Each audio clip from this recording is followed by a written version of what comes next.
Ultra flow, reflow, let's go. Stack that chain fast, not slow. Updates drop, thanks to the show. Reload the game, yeah you know. Click, click, pow, lights go wow. Tech on fire, sleek and style. Next gen games, Web3 chow. Ultra vibe, future compound. Hello Ultra Crew, welcome to episode 27 of Ultra Reload. Sinister here, and I don't know about you, but this week, it's got that something's coming energy.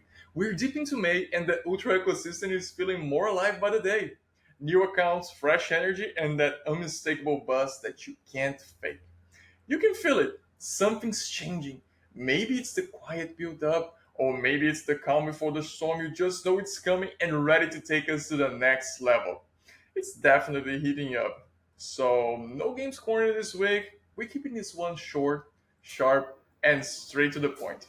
Alright, time to bring in the one who always got the inside scoop, Rod, our very own master chef. Welcome back, man. How are you doing, and what's on the menu this week? Man, I'm good. I'm running on caffeine and ambition. How are you today, man? Doing great, man. The kitchen's heating up, and I'm just trying to keep pace with the aroma of everything that's been cooking lately. There's definitely some noise brewing on Discord, especially with all the MetaHoof excitement after their white paper update and the ecosystem review. And then, out of nowhere, boom! Fresh new accounts, new logos, and a full-on identity split between citadels and empires. Rod, I know you got the full recipe, so can you break it down for us? The recipe, man, this is going to be a tricky one, huh? Maybe let me see if I can give you a rundown of the full ingredients list. As you guys know, it's always tricky to come up with week after week with new updates because, right now is development stage. So it meaning all hands on deck. What I could give you now is a technical progress. So meaning we don't have major updates, but progress is progress, and we are full steam ahead across the board. The Ultra Web Wallet is on track for release at the end of June, small alpha here. And as you guys know, this is a big one in terms of accessibility, usability across the board. The date is not set in stone yet, but I've been checking in with the dev team, so things are looking good. So let's see, end of June, we are aiming for that week, but I will keep you guys updated on that front. And don't forget, we call it Ultra Web Wallet for now. Still an internal name until we come up with something cooler. Other updates, I think we can talk games now, Patrick. This week we have a new game live. It's called Hellmaster, The Legend of Dante. And this is basically a fantasy role-based strategy card game. And it's inspired by Dante's Divine Comedy. And you can think of it as tactical gameplay, free-to-play meets win to earn. And, well, if you haven't tried it yet, you know the drill. Go give it a shot. Share it with your friends, with your mom, with your cousin, with your aunt, with everyone. Give a shout out to the dev team as well. And I think this is a really strong addition to the Ultra lineup. Another one, and apologies if I'm stuttering. It's just because I'm still excited with this week's AMA, MetaHoof AMA. And because we had really cool major updates. So, pre-alpha is around the corner, and to be honest, I would love to be one of the lucky 50 to get my hands on it first. They also introduced the exclusive Founders Collection. So basically, this is comprised by 4 Genesis bloodlines, each coming in silver, gold, or diamond tiers. And they basically unlock perks like racing boosts and exclusive rewards and so on.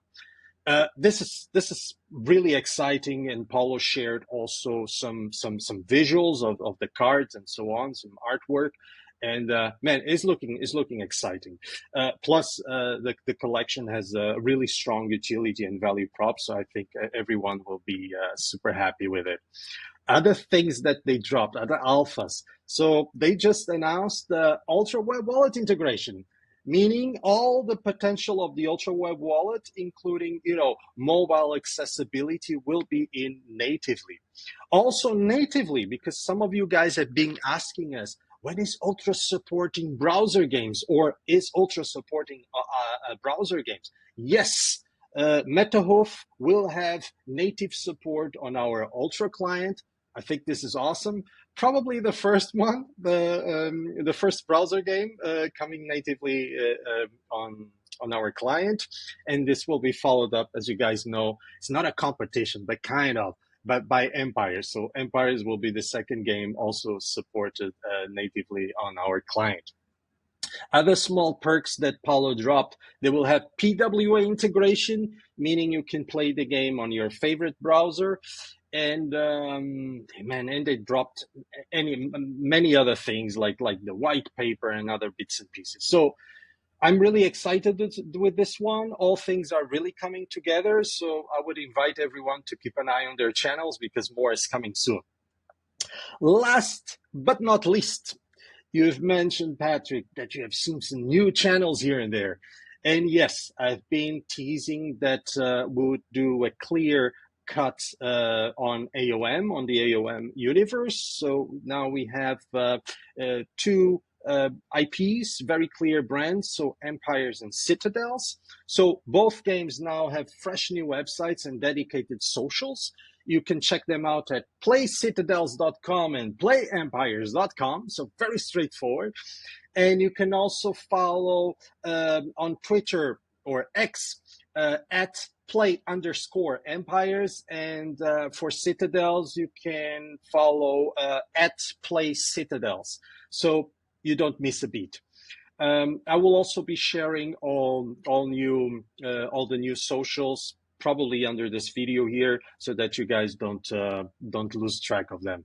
And Patrick, I think that's it for this week. Short and sweet, and we'll have more next week, man. More in the next episode. Awesome, man. You can tell things are really picking up speed. We're not just seeing activity, we're seeing identity, momentum, and direction. MetaHoof is dropping updates left and right. Shout out to Paulo, by the way. A new timestamp for the much-awaited Ultra Web wallet. New games. Citadels and Empires now standing on their own with their own fresh looks and clear direction. It's not just movement, man. It's coordination. Everything feels more defined, more intentional. Like, Ultra is actually laying pieces out exactly where they need to be. Alright, time to pass the mic to the real heartbeat of this ecosystem, the Ultra community. Week after week, you drop the tough questions, sharp takes, and insights that show just how locked in you really are. And today, it's no different.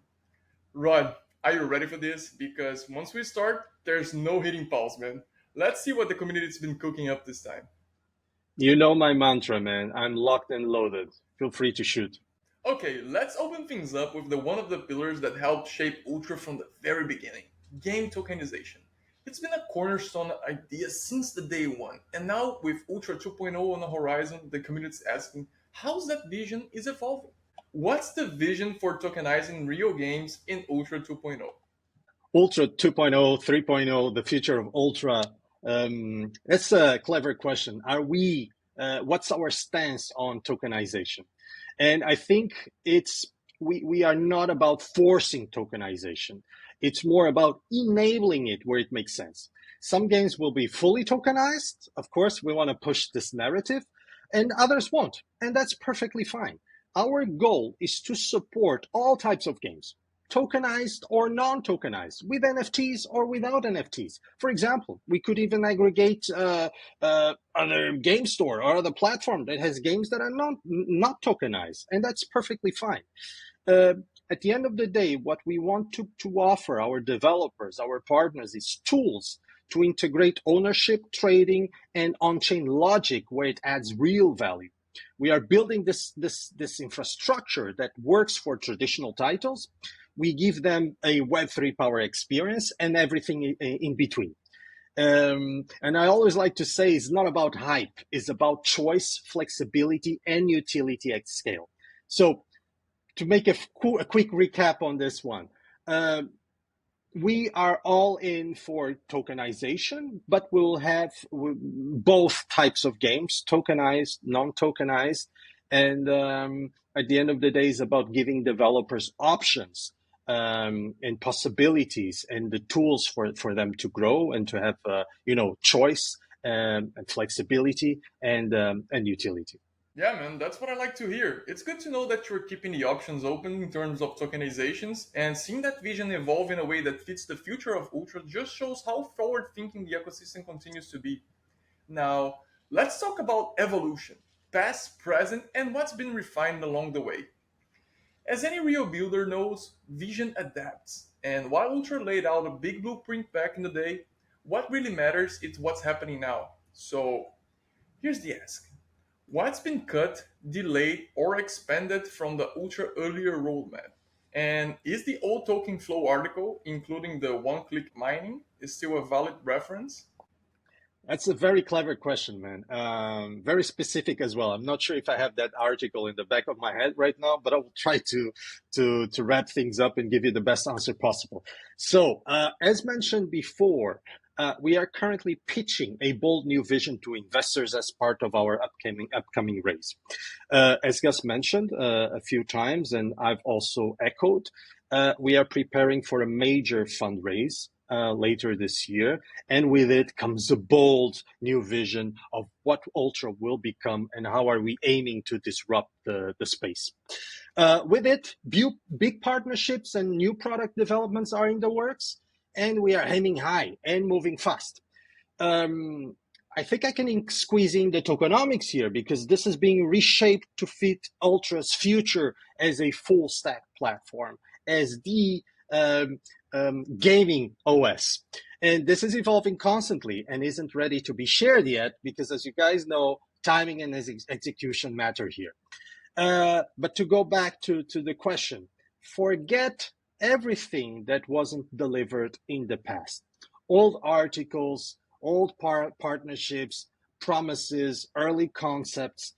I think it's time for people to leave them behind. I know it's tough, but we need to cut with the old and look at the future. And right now, we are focused on what's ahead. The future is ours, and we are here to conquer it. So we need you guys on board. We need you to believe this vision because the future is looking promising than ever. And the past is the past. Let's look at the future. Guys, this is why a clear direction matters. The new roadmap isn't just a patch, it's a reboot with focus. And as for the older content, it's cool to look back at it, but Ultra moved into a sharper, more defined chapter now. Which brings us perfectly into our last one, the question of identity. We've all seen Ultra evolve over the years from a disruptive idea to a working ecosystem, but in 2024, with everything we got now, what really makes Ultra different? What makes Ultra unique today compared to its original vision? It's a good one. And I partially answered this in the last episode. But something down the line of we are not the same company that we were 4 years ago, 3 months ago, and definitely we have a different vision to the company. And what changed in the presence that we shift from ambition, pure ideas to execution. But now, as you guys know, I will hijack something that our CEO Gus says quite often. We shifted from building to selling to executing. Before Ultra was just an idea. Now it's evolving to a live ecosystem with all these products that you guys are already familiar with, client, wallet, marketplace, NFT infra, token games and all this. But we are evolving into something else. And I know things will click when you guys have more information, but we are evolving to this universal gaming place, this gaming OS. That's what we are aiming for. And to power that up, we also have the gaming currency. We want to make OAS the universal gaming currency. And when I say universal, that word really means it. It's not just for Ultra. It means for the entire games ecosystem. We are not just waiting for adoption. We are building for it, product by product, brick by brick. We have a long-term plan. We have the funding, and we are preparing for a major fundraise to back it up. This is no more wish list. We are in delivery mode. So the future ahead looks very, very promising, and I can't wait to show you more and show you all these things that coming to fruition and so on. I think everyone will be very excited. So what separates the earlier version, the earlier vision of Ultra from today's and the future vision of Ultra is that Ultra is here to come. Ultra is here to become the gaming OS, the gaming destination with the gaming currency, which is UOS. Yeah, man, that's the perspective the community needs to hear. Like you said, it's not just about building more and more and more. It's about building smarter, man. Ultra isn't just chasing trends, it's doubling down on what makes Web3 gaming actually work. Rod, always a pleasure having you break it all down. Sharp insights, solid answers, and just the right amount of spice. Man, this was a short one, but sweet one, hopefully. And I think that's it from me. Back to the grind. Catch you next week. Same chaos, new progress. And see you soon for another cartoon. Take care, man. And to the Ultra community, thanks again for tuning in, dropping your questions, and keeping the energy real. Episode 27 in the books, and if you're still with us this far in, you already know the train isn't slowing down. Want your questions featured in the next show? You know what to do. Hit us on Discord, socials, whatever you hang out. We see you, we hear you, and we're building this with you. Until next time, stay sharp, stay curious, stay gaming, and as always, stay Ultra. Ultra flow, we go, let's go. Stack that chain fast, not slow. Updates drop, we still a show. Reload the game, yeah you know. Click, click, pow, lights go wow. Tech on fire, sleek and style. Next gen games, Web3 chow. Ultra vibe, future compound.